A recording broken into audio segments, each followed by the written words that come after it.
Let's talk about the one question on the ICSE biology exam that probably causes the most stress. That final one. It always feels kind of random, totally unpredictable, and like it's designed just to catch you off guard. But what if it wasn't? I mean, really, what if you could predict it? What if you could walk into that exam hall already knowing what to expect? Well, today we're going to crack the code behind this big exam mystery and turn that unpredictability into your biggest advantage. So what is this final mix question all about? We're talking about question 8. The best way to think of it is like a buffer. It's a place where examiners pull together really important topics from different chapters that didn't get their own full 10-mark section earlier in the paper. Yeah, its entire purpose is to be a catch-all. It's built to seem random, to test a huge range of your knowledge. But here's the secret. Its unpredictability is exactly what makes it, predictable. You just have to know where to look. Okay, so where do we start looking?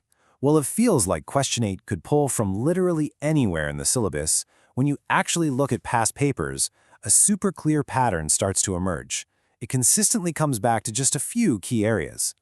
And here they are. This chart right here lays out the big 4 hotspots for question 8. The excretory system, the reproductive system, pollution, and health and hygiene. So forget random guessing, this is exactly where you need to focus your attention first. Knowing the chapters is a massive step, for sure, but we can get even more specific. Within these big 4, there are certain concepts, certain topics that the examiners just love to come back to, year after year. And this slide shows those recurring themes perfectly. We're talking about the nitty-gritty of ultrafiltration, the specifics of fetal development and contraception, the real-world effects of things like acid rain, and the unique functions of our red and white blood cells. You can pretty much bet on seeing these concepts pop up. All right, now for what I think is the most valuable part of this whole analysis. We're going beyond just chapters and topics. We're going to look at the exact questions that keep reappearing and, more importantly, the precise ICSE-approved answers that will score you full marks. Let's kick things off with a total classic from the excretory system. How would you define ultrafiltration? Go on, take a second.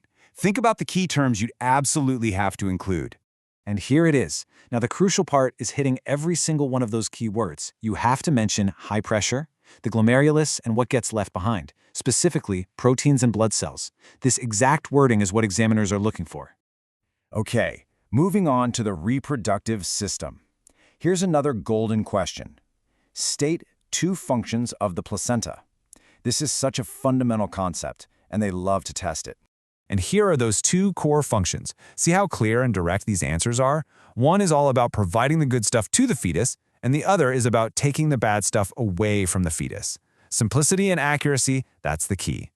Now for a reasoning question. This one goes way beyond simple definitions. It tests if you understand the why behind the biology. So, why are red blood cells so incredibly good at their job, even without any mitochondria?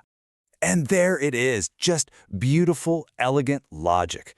Without mitochondria, the red blood cell can't do aerobic respiration. What does that mean? It means it doesn't steal or use up any of the oxygen it's supposed to be delivering. This is a perfect example of connecting structure to function, which is a core idea in biology. All right, so we've analyzed the past. Now for the really exciting part. Let's get out the crystal ball and look ahead with some pretty cutting-edge analysis of what you can probably expect in 2026. Now, this isn't just guesswork. Using an AI-driven analysis of all these past patterns, we can generate some really strong predictions. Think of this as your strategic advantage, letting you prepare for what's most likely coming down the pipeline. Our analysis predicts that question 8 is, it's evolving. It's becoming what we're calling a competency hub. That means it won't just test your memory, but your ability to connect biology to real-world social and environmental issues. So you can expect things like comparing a nephron to a neuron, questions on modern problems like e-waste, maybe a little touch of evolution with Cro-Magnon man, diagram-based questions on contraception, and definitely situational questions about hormones. For instance, if you get that nephron versus neuron question, this is exactly how you break it down. You'd compare them based on which system they belong to, what their main function is, and their different structural parts. A clear, side-by-side table is hands down the best way to tackle this. In the end, it all boils down to this. You can spend weeks trying to memorize every single page of your textbook, or you can focus your energy on the patterns and high-probability topics that we've just uncovered. This right here is the definition of studying smarter. So, we've cracked the code. We've laid out the entire blueprint. The patterns are crystal clear, and these predictions give you a massive head start for your exam. The only question left is, now that you have the map, how are you going to use it?